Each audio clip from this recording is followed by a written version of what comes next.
c'est vraiment une vocation, c'est le terme. Étant tout petit, je me rappelle, dans le Jura, regarder le ciel en revenant avec mon père de chercher le lait. Et les étoiles m'ont toujours fasciné. Et j'ai eu accès ensuite à des petits télescopes de diverses manières qui m'ont vraiment ouvert vers le ciel. Et ensuite, il y a eu quand même un changement, c'est quand j'ai fait mes études. De même que quand on est gourmand de croissants ou de pâtisserie, on ne veut pas devenir forcément pâtissier. Le fait d'aimer les étoiles ne veut pas forcément dire qu'on veut devenir astrophysicien, parce que l'astronomie amateur et l'astrophysique professionnelle, ce sont deux choses complètement différentes, qui sont formidables. Il n'y en a pas une qui est mieux que l'autre, c'est juste deux choses différentes. Alors au cours de mes études universitaires, c'est là que j'ai compris cette différence entre beauté et astronomie amateur et aspect physique, scientifique, recherche qui a cours dans l'astrophysique. Donc c'est pendant mon parcours universitaire que j'ai compris cette différence et que progressivement je me suis adapté à cet aspect scientifique. Ça a demandé du travail, hein, c'est pas complètement naturel, mais maintenant je pense être épanoui dans la science en tant qu'astrophysicien, et puis j'ai toujours un côté astronome amateur qui me reste. Je savais ce que je voulais faire, mais je ne savais pas comment y arriver. J'ai fait une école d'ingénieur, mais ça n'a pas bien marché. Donc pour faire simple, j'ai fait l'université, donc à l'issue du bac C à l'époque, donc bac scientifique.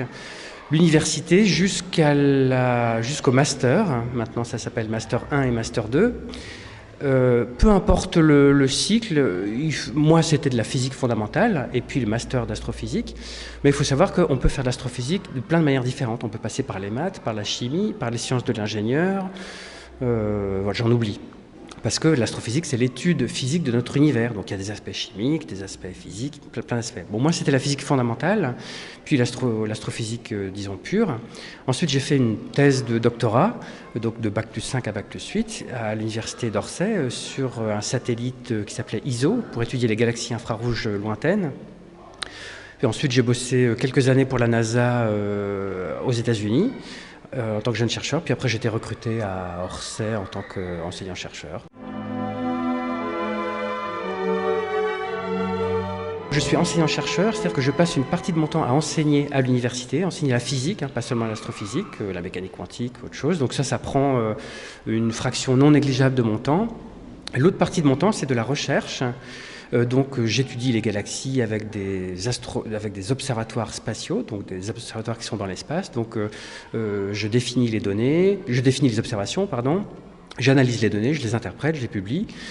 Je fais aussi des modèles, voilà. Et puis il y a une partie aussi qui est non négligeable, qui est de l'encadrement de la science, c'est-à-dire que j'encadre des thésards et des postdoctorants, mais aussi j'ai une activité j'aime pas ce mot-là, mais de management de la recherche, c'est-à-dire aller dans des comités, évaluer les collègues ou des propositions, participer à des comités variés qui permettent de structurer la recherche et de faire avancer des grands projets comme les projets spatiaux.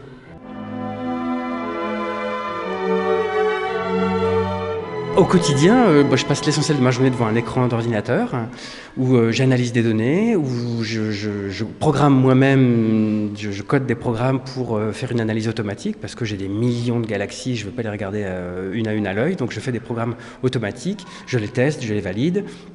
Je passe aussi pas mal de temps avec mon équipe, donc mes thésards, mes postdocs, pour les guider, pour discuter sciences. Et puis je vais enseigner, donc à une heure fixe, il faut que je sorte de mon bureau, que je cours vers la salle de TD ou l'amphi, et puis donner mon cours et revenir. Et puis des réunions, il y a aussi beaucoup de réunions, c'est pas la partie la plus agréable, mais voilà, ça fait partie de notre quotidien. Des réunions parfois inutiles, parfois très utiles, voilà, il y a de tout. Parfois j'organise moi-même des réunions, et puis surtout de plus en plus des téléconférences, c'est-à-dire des réunions téléphoniques, parce qu'avec mes collègues en Californie, sur la côte est des États-Unis, au Royaume-Uni, en Allemagne et en Italie, il faut qu'on se parle assez fréquemment, une fois par semaine, donc j'organise des conférences téléphoniques aussi, voilà.